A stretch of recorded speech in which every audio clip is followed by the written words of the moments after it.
Para la fantasía popular siempre han sido los caballeros de la velocidad. Desde los albores de las competiciones automovilísticas, los pilotos fueron héroes sin miedo y sin tachas.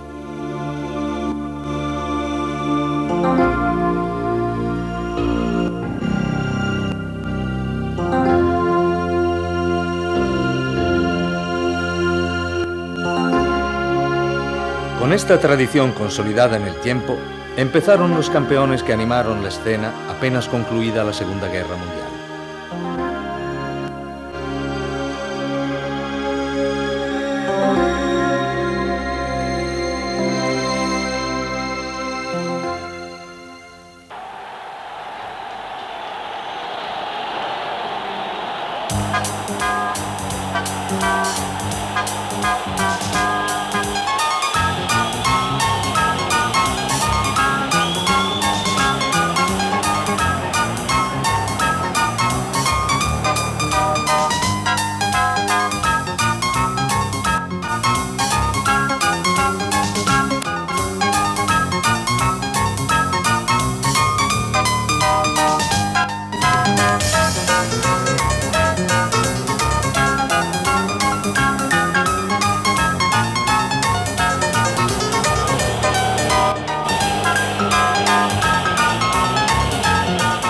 Así como los automóviles, que se habían iniciado con material prebélico, también los pilotos de mayor prestigio habían sido ya protagonistas antes de que Hitler incendiase el mundo y volvían ahora a la pista animados por la voluntad de retomar cuanto les había sido quitado por un destino cruel.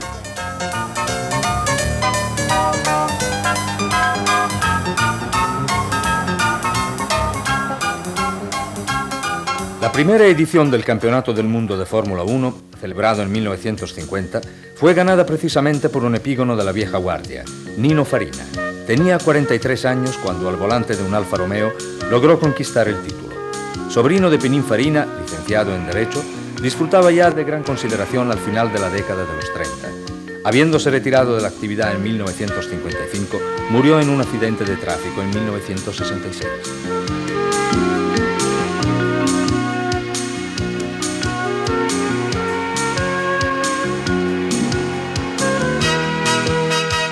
Después fue Alberto Ascari quien perpetuó la gran tradición de la escuela italiana. Sus dotes fueron intuidas por Enzo Ferrari, que en aquel hijo de arte había reconocido las mismas potencialidades del padre Antonio, fallecido en el Gran Premio de Francia en 1925. Con la casa Ferrari llegó a ser campeón del mundo en 1952, ganando los 6 grandes premios en que había participado y obteniendo en 1953 otros 5 éxitos. Luego se pasó a la casa Lancia. A pesar de tener dificultades cuando se veía obligado a pelearse en el grupo, Ascari no temía, en cambio, a sus adversarios si lograba aventajarse desde el principio de la carrera, transformándose en una liebre inalcanzable. Murió el 26 de mayo de 1955 mientras conducía por mero placer en el circuito de Monza el Ferrari 750.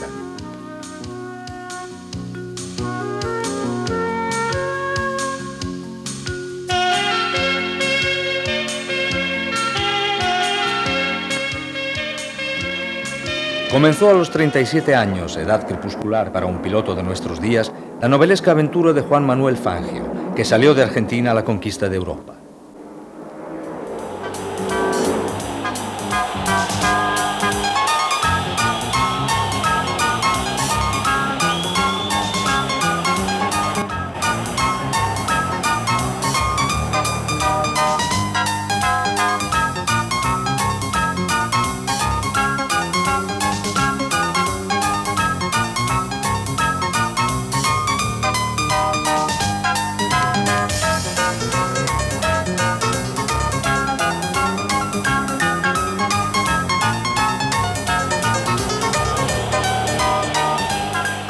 En 7 temporadas de Fórmula 1 conquistó nada menos que 5 títulos mundiales, récord jamás superado, obteniendo en grandes premios válidos para el Campeonato del Mundo nada menos que 24 victorias, mientras que solo fueron 10 sus retiradas en 51 competiciones disputadas, prueba de que además de ser un piloto vencedor, fue también el más constante.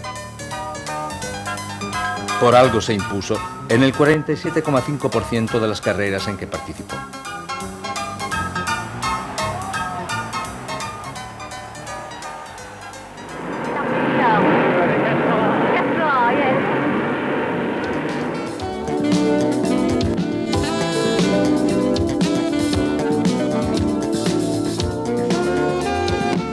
Al primer título llegó en 1951, pilotando un Alfa Romeo.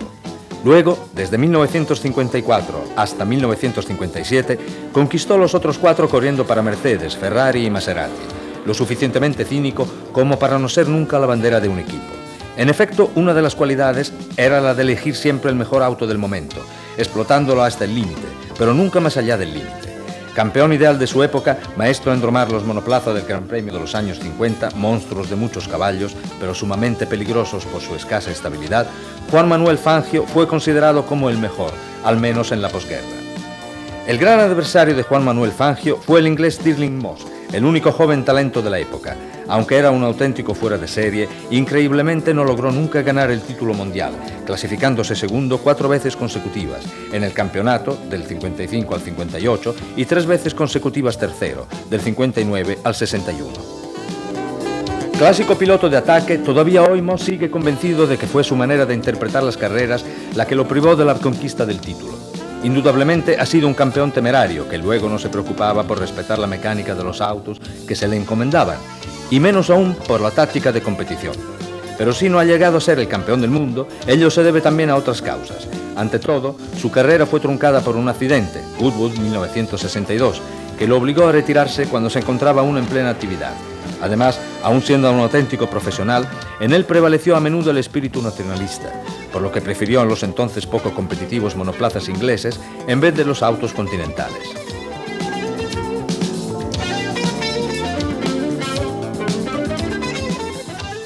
Solo en una ocasión tuvo la posibilidad de rivalizar con armas iguales con Fangio, en 1955, cuando ambos corrían para la Mercedes. Pero de aquel equipo, el argentino, 2 veces campeón del mundo, era el indiscutible capitán, inflexible como siempre en hacer respetar las jerarquías.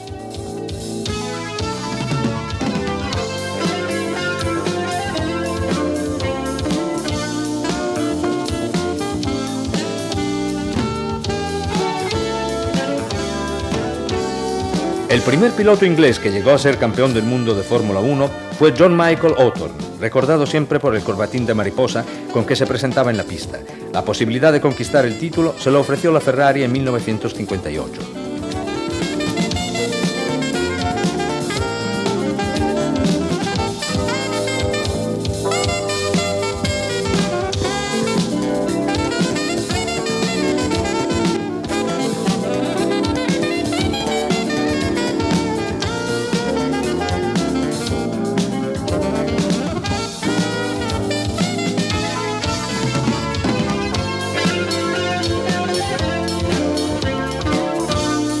El desdichado Hawthorne murió en un accidente de carrera en enero de 1959, pocos meses después de haberse retirado de las competiciones.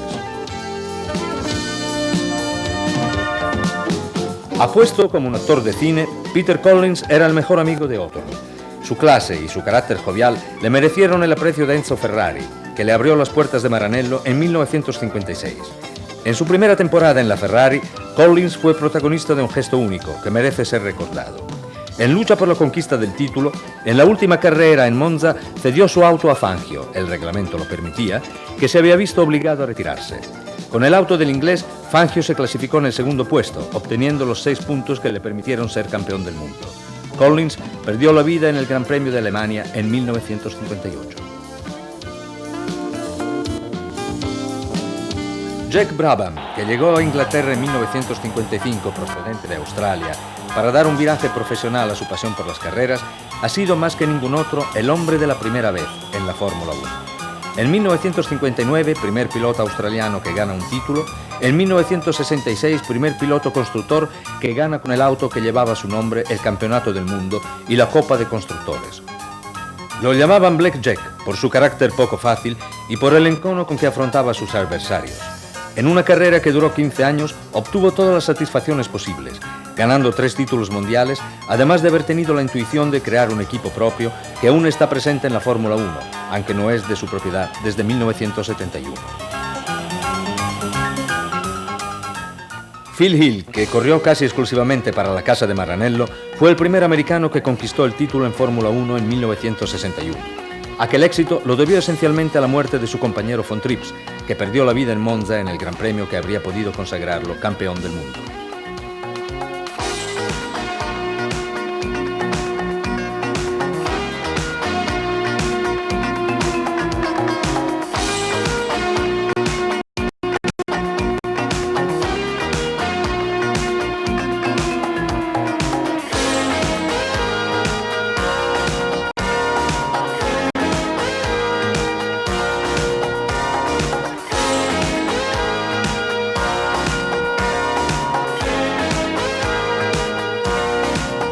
Graham Hill, ninguna parentela con Phil, fue arrancado de un oscuro futuro de odontólogo en el hinterland londinense por una repentina pasión por las carreras, que lo embargó cuando ya tenía 24 años cumplidos.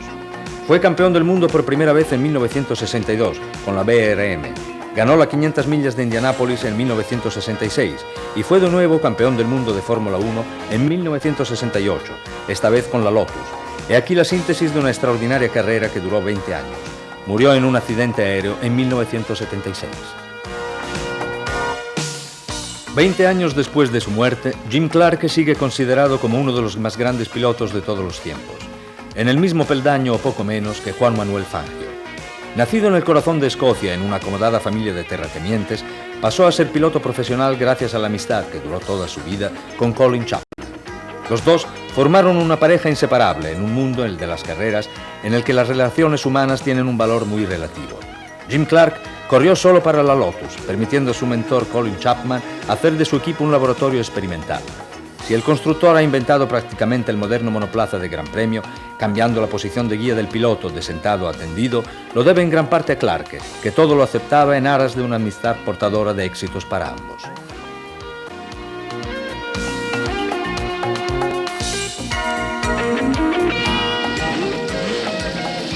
Jim no tenía miedo a nada, ni siquiera a la exasperada investigación de Chapman, tendente a realizar autos cada vez más ligeros, cada vez más brillantes desde un punto de vista aerodinámico.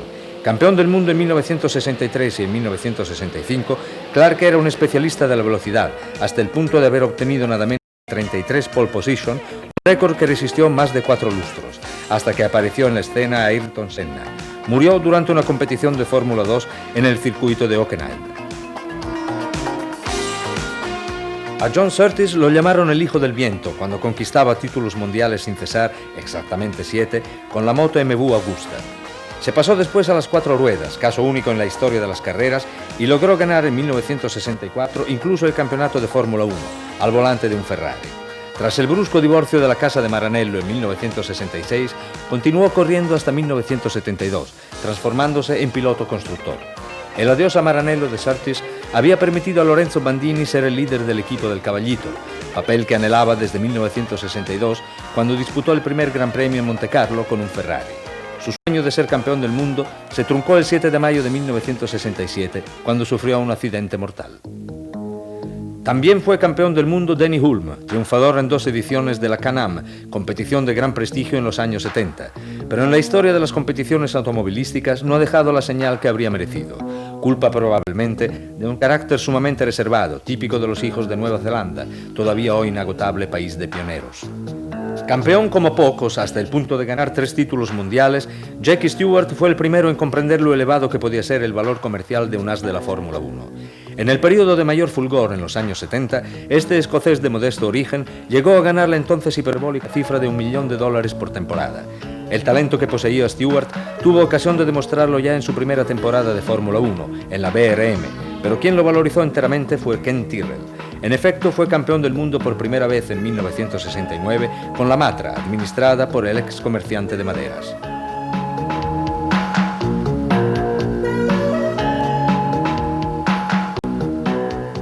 La misma hazaña la realizó en 1971 y en 1973, en estas ocasiones pilotando un Tyrrell, pues el hábil Ken había intuido que disponiendo de semejante piloto podía aspirar a ser constructor.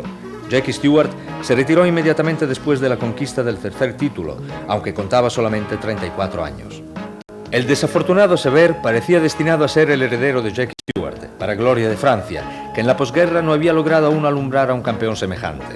Descubierto como otros muchos jóvenes talentos por Ken Tyrrell, ganó en 1971 su primer y único Gran Premio, el de Estados Unidos. Allí mismo, en Watkins Glen, perdería la vida 2 años después durante el desarrollo de las pruebas.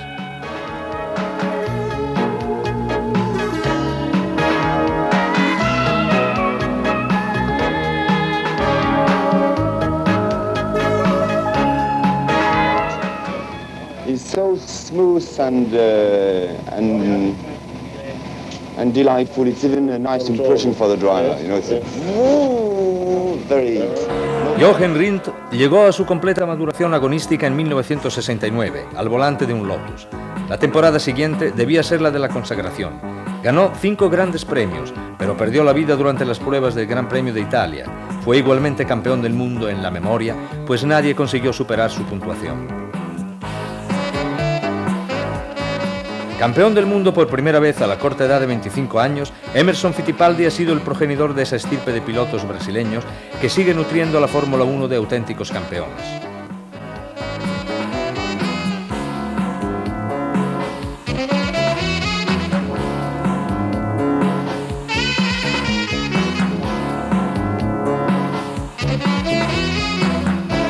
Fittipaldi, tras haber conquistado el segundo título en 1974 con un McLaren, prefirió transformarse en piloto constructor, aunque sin conseguir los resultados que se había propuesto.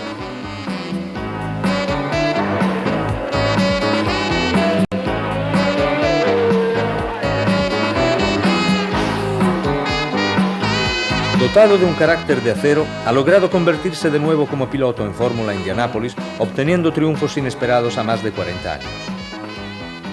Ronnie Peterson, el hombre más veloz del mundo, como lo definían sus muchos admiradores, exaltaba la fantasía de las multitudes por su modo de correr, siempre en busca de la victoria, sin doblegarse nunca a ningún tacticismo.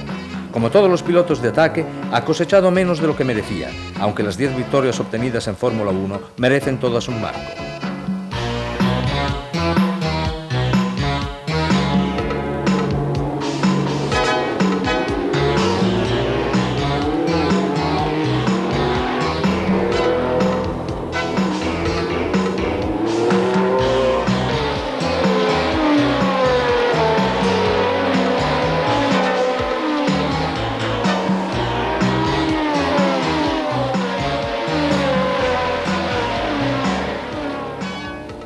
Murió el 11 de septiembre de 1978 a consecuencia de un accidente del que había sido víctima el día antes en Monza, cuando ya tenía en su bolsillo el contrato con la McLaren para la temporada siguiente, para apuntar finalmente a la conquista del título mundial.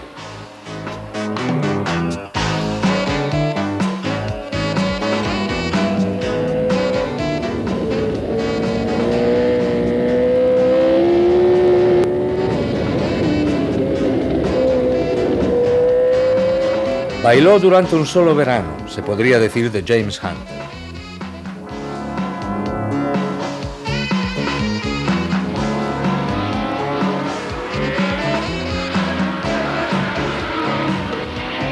El extravagante piloto inglés que tras correr una temporada con la Esquet se convierte campeón del mundo en 1976 al volante de un McLaren. Sin el accidente de Niki Lauda en el Nürburgring, no habría llegado nunca el título. No obstante, durante un par de años fue uno de los pilotos más veloces en actividad. Rapidísima fue después la decadencia para un personaje que nada quería sacrificar en aras de su difícil profesión.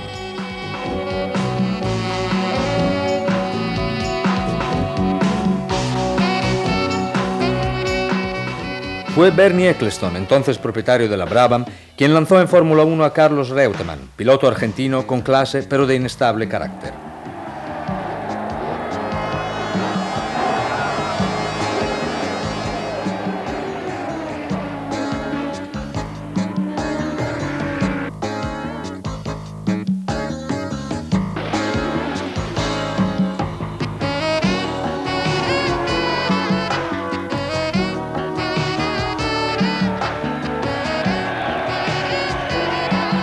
Víctima de su índole fue cuando llegó a la Ferrari, y también después con la Williams, cuando tiró literalmente un título mundial ya ganado, cuando se rindió ante la recuperación de Nelson Piquet.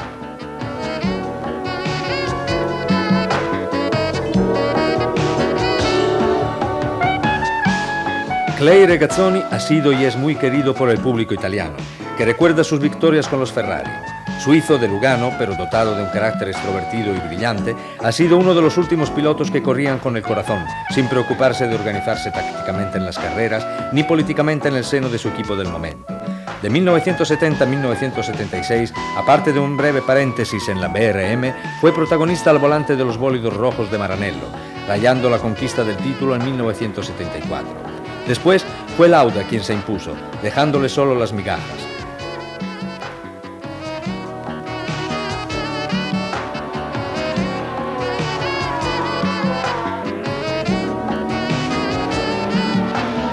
Tras haber sufrido durante 2 temporadas en equipos menores como la Ensign y la Shadow, vivió otro buen año en la Williams, con cuyos colores ganó su último Gran Premio, el de Inglaterra de 1979. Su carrera se interrumpió bruscamente en 1980 contra un muro de cemento de la peligrosa pista urbana de Long Beach.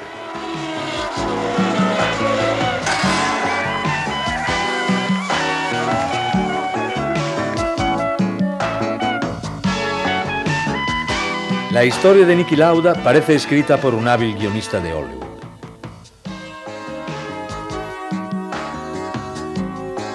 Campeón irrepetible y sobre todo personaje de notable talla, lo ha vivido todo en una carrera condensada en poco más de 2 lustros.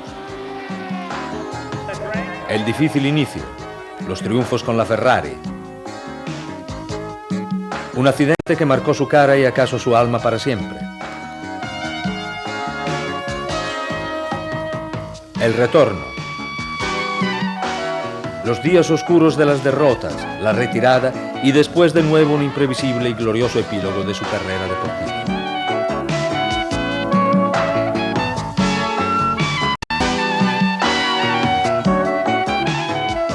Niki Lauda marca el límite entre el piloto clasificado como caballero del riesgo y los de la generación siguiente que han tenido que poner su arte al servicio de la tecnología.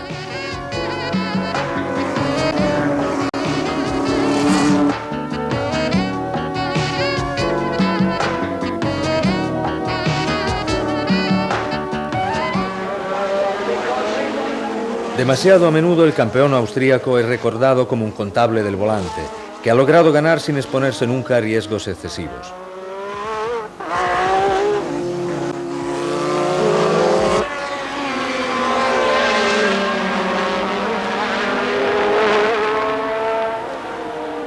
Sin embargo, las cifras atestiguan lo contrario. Un piloto carente de acciones arriesgadas no puede obtener 24 pole position y 25 vueltas más veloces en competición. Niki ha sido también un táctico extraordinario, casi a la misma altura de Fangio, lo que confirma en definitiva su poliédrico talento.